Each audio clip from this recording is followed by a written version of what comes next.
Hello. Welcome back to another episode of The Corporate Shift. My name is Ingrid H. Turner, and I am the spiritual advisor here at Corporate Hippie Connection. Welcome. Let's continue this delicious conversation about the marriage of spirit and business, the merging of energy and passion. All right, it's a big deal to me, and I know it's a big deal to you because here you are. So today I want to talk about triggers around our work, our passion, our love. So first of all, let me talk about what the heck is a trigger. You probably have heard that word a lot. It's a buzzword, right? Oh, I'm triggered, it's a trigger, whatever it is. The way that I define a trigger is when you have an over-the-top emotional response to a situation, okay? So you've probably seen people on Facebook, commenting on a photo in these really intense ways and getting all fired up about something, and they're what we call triggered. They're having an over-the-top emotional response to somebody's Facebook post that they could ignore if they don't agree with it, or have a calm dialogue, but they're losing their mind. Okay, that's when we feel that's a trigger. And we've all experienced triggers. We all have triggers because the purpose of a trigger is actually to get us to do our deeper emotional healing work.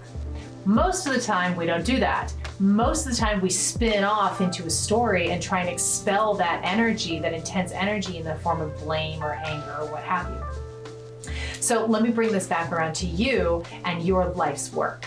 When you are building something, when you're building an organization, when you're deep in your creative project, when you deeply care about something, during the birthing period and taking that out into the world, your whole identity is going to be wrapped up in what you're doing. And it has to be, because it's the juice, the momentum that is needed to bring something on that scale out into the world to serve humanity, right? And so you're going to run up against triggers that are going to feel like a really big deal. If people disagree with you, it might trigger you. If people criticize your work, it might trigger you. Maybe you'll find yourself getting more triggered and more upset than you normally would in your day-to-day life when you're hearing criticism or feedback or getting challenged in some way around your life's work, around what you really care about, because that work has become a part of you. And so you can feel personally attacked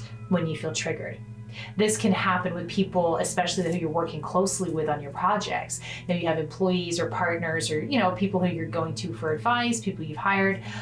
These trigger, you're in an environment that is ripe to be triggered. So what do you do with these triggers? There's a real danger when you're getting triggered, especially in a professional environment. When you're triggered in a professional environment, that's not the place to overreact. Now, if you've got a passion and you're working to a passion, you're probably attracting other people who feel passionate about that as well. So laying a groundwork of love and community within your business is a really good start to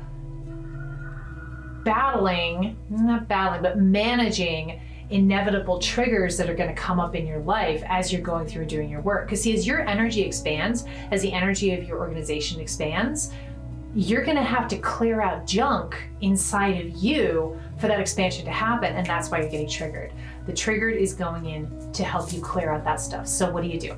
So the first thing I'm going to ask you to do is not react and vomit on the person who has triggered you. I want you to keep in mind that trigger has nothing to do with the person who you're communicating with. Nothing. Your mind will tell you differently. Your mind will make up all kinds of stories about how that person is wrong or bad or disrespectful or whatever it is. Doesn't matter what it is. Just know that that is not true, at least not in its entirety. It's not the point, is what it is.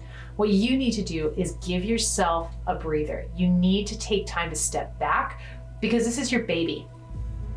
Even if you're somebody who makes decisions very quickly and moves through emotions very quickly, when it comes to your organization, when it comes to your creative endeavors, when it comes to your identity, your life's work, which you're pouring everything into, you're gonna have a deeper trigger. You're gonna need to take a little bit of time. So take a few days to give yourself the space to feel into that experience, to feel into that emotion, to let yourself feel all your feelings, and then you can come back and you can communicate and you can deal with that trigger. But if you don't give yourself that time and that breather, and you don't recognize that this is really about you and your healing and not about the other person, you could be on a fast track to destroying your life's work. All because you're having an over-the-top emotional reaction to a person or a situation. So, in summary, if you're triggered and you're not thinking clearly and you're blind in your response, give yourself a couple of days, please, for the sake of you, for the sake of your people, and for the sake of your offering for this world. Give yourself a couple of days, breathe through it, speak slowly, communicate slowly, and remember, it's not about the other person. It is designed to help you heal at the deepest levels. And if you want to learn more about that healing, I have a process I use called Soulmatic Renewal, and Corporate Hippie Connection is offering a group to you at $100 off. If you want help moving through that process and you want tools to take out into your business to help you manage the triggers that are going to come up because it's your baby, it's your life's work, and you're constantly expanding and getting cleared out, click on the link below in the description of this video and check us out. Again, $100 off with a coupon code CHC100. Thank you so much. Let me know how this feels to you. How are some of the ways that you deal with getting triggered around your business, around your passion, around your purpose? Have you fell on your face with it? Have you had disasters show up because of these triggers, these interpersonal difficulties? Or have you found ways to move through it and get to a place where you're feeling like the community is strong and you're able to move through these experiences and expand yourself and expand your offerings that much more? Dying to know. We're learning from each other here. Thank you so much. You have an amazing day. See you next week.